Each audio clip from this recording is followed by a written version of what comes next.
Hey, what's good, Wahoo Nation? Welcome back to the channel. If you're new, be sure to subscribe and hit the like button on this video. Alright, so first off, happy spring game day to all of you. Hope y'all enjoy yourselves if you happen to go to the spring game. So, for this video, I thought I would do a rankings of teams that I want to beat the most for the 2024 season. Now, of course, you want to win every game, but, for some teams, you get up for more than others, so to speak. So, ranking the games from 12 all the way to 1, we'll start with number 12. And number 12 on this list is Richmond. I mean, FCS opponent, first game of the season. Yeah, don't really get all that excited for this game. So I have Richmond at number 12. Number 11 is Coastal Carolina. This game is at Coastal Carolina, by the way. We were supposed to play them 2 years ago, but because of the unfortunate events that took place with the tragedy, we didn't get to play them in Charlottesville. And so we will play Coastal this year, and I think we play them next year, too, in Charlottesville, if I'm not mistaken. But anyway, I have Coastal Carolina at number 11. Number 10 is Pitt. So Pitt is an old Coastal rival, and I know we used to play them every year. We had some good battles with Pitt over the years, but I don't really get all that excited for this game. But you still want to beat them. But I have Pitt at number 10. Number 9 is Louisville. Louisville, we came very close to beating them on the road last year. And, but Louisville was just better overall. They were very good last year, made it all the way to the ACC championship game. And so we'll see how things turn out. Now, people say Louisville's a rival. I don't hate Louisville. I mean, it's just whatever. I've never really looked at them as a rivalry. Looked at this as a rivalry game, but I have Louisville at number 9. Number 8 is SMU. Remember a few years ago we were supposed to play SMU in the bowl game, and that didn't happen. But SMU is new to the ACC this year, and so I think because of that, this game means a little bit more because you want to say welcome to the ACC, so to speak. But I have SMU at number 8.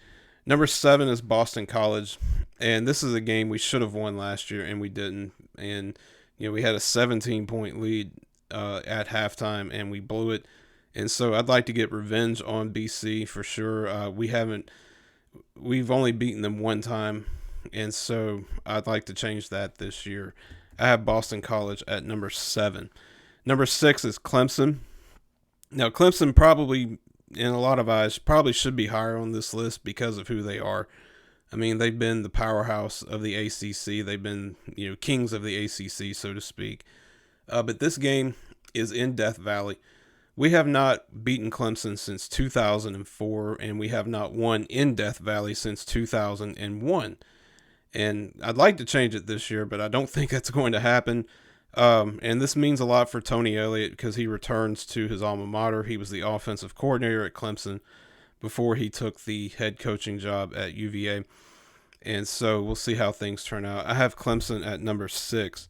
Number 5 is Notre Dame. This game, I believe, is at Notre Dame this year. And I cannot stand Notre Dame, all because of the special treatment they get and all that kind of stuff. And I think that's the reason why anyone who is not a Notre Dame fan doesn't like them either. And so just simply based on that, I have Notre Dame at number 5. Number 4 is North Carolina. So Virginia pulled off the upset of the century last year with only one win, going on the road to Chapel Hill to take on North Carolina, who was ranked in the top 10 at the time, and yet they beat them. Now, it's going to be interesting to see how Carolina does. I'm not all that high on them this year. Their defense has been the biggest problem. They did hire a new defensive coordinator with Jeff Collins, the former Georgia Tech head coach.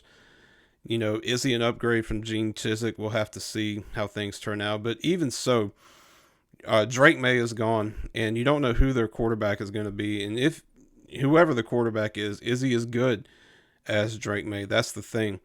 And so we'll see how things turn out. But even with Drake May, North Carolina was barely above 500. They won 7, 8, 9 games, I think. So we'll see how things turn out. Plus, it's a rivalry game. And of course, you want to beat them. So I have North Carolina at number 4. Number 3 is Wake Forest. So Wake Forest, they're the second game of the season. The game is played in Winston-Salem this year.